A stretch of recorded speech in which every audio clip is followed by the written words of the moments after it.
Hey guys, what's up? I'm here with a review of a found footage horror film from 2013, and tonight's movie is The Den. Now, The Den was recommended to me by a friend, Chloe, not the Chloe who gave me my copy of Uzumaki, the Chloe that runs the cosplay channel, the cosplay and makeup tutorial channel that I leave links for the description for. I'd like to thank you because this movie was amazing. Now, initially I did not think I'd want to review this movie. I thought it would just be, a movie I thought was decent. After watching it myself, I've got to say, this movie, I needed to review this movie just for you guys to know that there is a pretty good found footage horror film on Netflix that's kind of original. So, the film is basically about this girl, and she's like trying to get this grad, and she comes up with this idea to get on this website, which is like a combination of Skype and like Omegle or Chat Roulette, and you can call random people, like in Chat Roulette or Omegle, and you can also call people who are in your contacts. I'm pretty sure you can also do that on those other two sites, but I more associate that with Skype. Now, for the most part, this movie is told from the point of view of her laptop. She has a screen capturing software that is basically recording every single second her computer's on. Now, while that is a very, very, very big plot hole for me personally, because as far as I can tell, she has a, small MacBook computer, and I don't think that that thing has enough memory to be able to hold all that recording.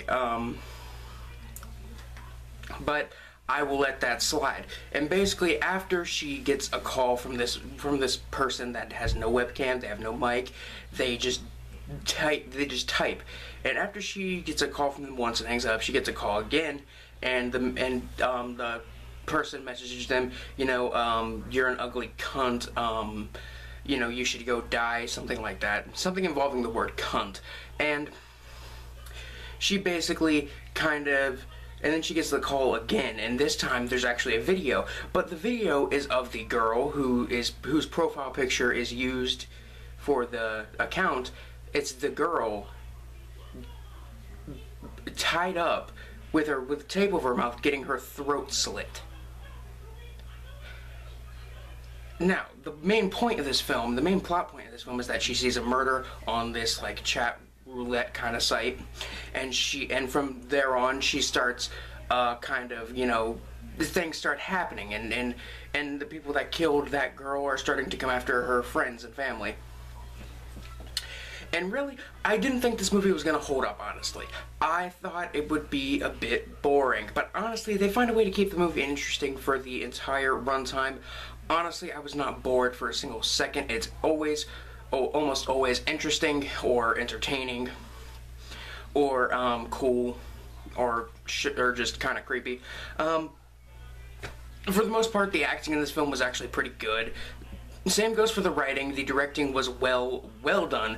The camera work, obviously it's a found footage film, the camera work isn't too great, but the lighting in this film is actually pretty good for the most part. Let's see. The special effects, what there are of camera, what there are of like visual effects, those are pretty good. There's scenes where the computer will start to glitch out and stuff, and I mean that looks kind of nice. It's nothing fantastic. There's the practical like blood and gore effects. Those are all very, very good. The characters aren't really that fleshed out, although I can kind of sympathize with the main character, just because. The film also has a bit of comedy in it, which I didn't really expect, but if you have been on Chat Roulette or Omegle before they really started to regulate those sites, you will get some of the jokes that they kind of throw in this film, and I really liked it. Let's see, the pace really holds up. The ending, a lot of people hate. It's a very open-ended ending, and it seems like a lot of people amongst the mainstream don't like open endings in films at all, because they think that the director couldn't think of an ending, so he just kind of dropped the ball and said whatever. But honestly, I think when a director uses an open ending, I think he's saying to his audience, I think you're smart enough to be able to come up with your own ending to this film, to come up with your own ending that you would find satisfactory. That's at least what I think. The music is pretty good. The sound design is good. I think I've covered everything. On the gore meter from 1 to 10, 1 being something like The Corpse Grinders, and 10 being something like Brain Dead, The Den's probably about a 4. It's not, no blood and guts flying everywhere, no Ichi the Killer, or Vampire Girl vs. Frankenstein Girl, Tokyo Gore Police kind of stuff here. But what there is of violence is shown in a very kind of, dirty, like, snuff film way that is kind of scary, honestly. This movie is, I don't want to say it's genuinely scary, but it's definitely very, very creepy. Especially if you have kind of a, especially if you watch a lot of horror films and you have somewhat of a phobia of interacting with the wrong kind of people on the internet. I think you guys know what kind of people I'm talking about, the people within the snuff film industry and stuff like that.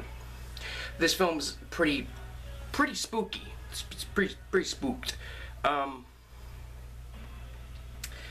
But all in all, I really liked it. I have to say it's a really above average horror film.